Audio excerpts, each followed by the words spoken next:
Long ago, in a village not far from the great River Oji, there lived a young girl named Adanna.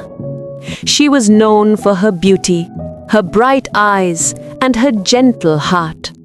But more than anything, she was known for her curiosity. Adanna always wanted to know what lay beyond the hills, what secrets the wind carried, and what mysteries flowed beneath the waters. Her father, Okoro, was a hard-working farmer. Her mother, Ngozi, sold palm oil in the village market. Together, they raised Adanna with love and care. Yet, they often warned her. "Adanna," her mother would say, "do not wander too far. The river is beautiful but dangerous. Spirits live there, and not all spirits are kind." Adanna would nod, but her heart would still wander. For whenever she sat by the banks of River Oji, she felt something stir inside her. A call, soft but strong, like a song only she could hear. One bright morning, while fetching water with her clay pot, Adanna leaned too close to the water. She thought she saw a reflection, not of herself, but of another girl, one who looked just like her, with eyes that glowed like moonlight. Startled, she blinked, and the image was gone. She hurried home, but the memory followed her. Night after night, she dreamed of the river. In her dreams, she walked beneath the waters as though it were air, and there were voices calling her name. One evening, when the moon was full and round, Adanna could no longer resist. She left her home quietly, carrying only her pot, and walked to the riverbank. The night was calm. Crickets sang, frogs croaked, and the river shimmered under the moonlight. "Adanna," a voice whispered. She looked around, but no one was there. "Adanna," the voice came again, soft and deep, rising from the water itself. Before she could step back, the river began to ripple. A tall figure rose from the water. His skin shone like polished bronze, and his hair flowed like liquid silver. His eyes sparkled with the light of stars. He was the river spirit, known by the elders as Eze Nwanyi Umniri, the king of the river. "Do not fear," he said, his voice like rushing water. "I have watched you for many seasons. Your heart is pure, your spirit restless. Come, Adanna, and live with me in my kingdom beneath the waters." Adanna trembled, But I belong to my family, to my village." The river spirit smiled. "Your family will know you are safe. Come, and you will see wonders no mortal has seen." And before Adanna could answer, the water lifted her like gentle hands, pulling her beneath the surface. To her surprise, she did not drown. She could breathe as if she was still on land. Around her stretched a world more beautiful than anything she had imagined. Golden fish with sparkling tails swam in circles. Pearls lined the riverbed like stars fallen from the sky.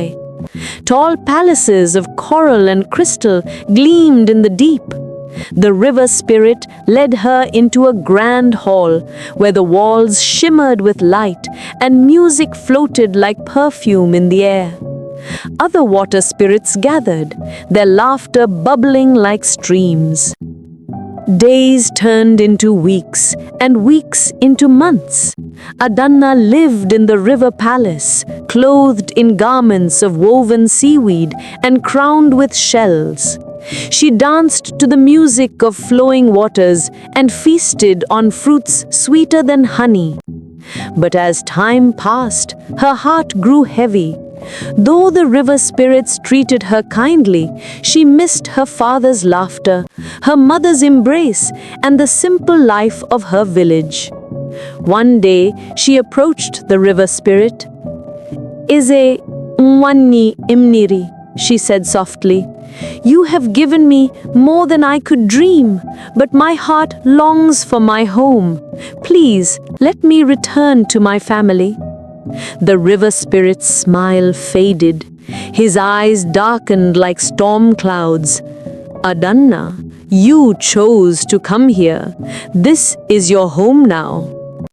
Adanna's heart pounded. "But I did not choose. I was swept away. Please, I beg you."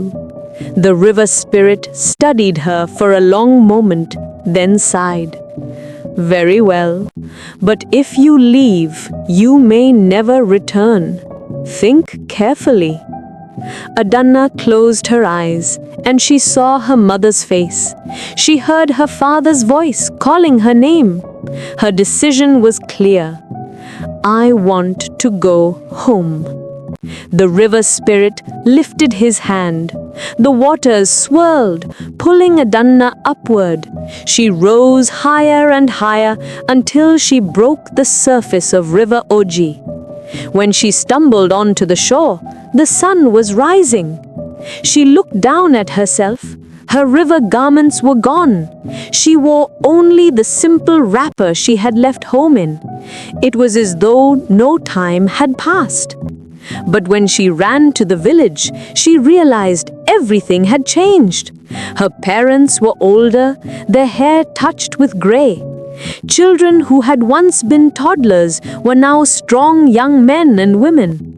Her mother, Ngozi, dropped her calabash in shock when she saw her. "Adanna, my child, is it truly you?" Adanna ran into her arms, tears streaming down her face. "Mama, it's me. I have come home." The villagers gathered, whispering in awe. Some said she had been taken by the spirits.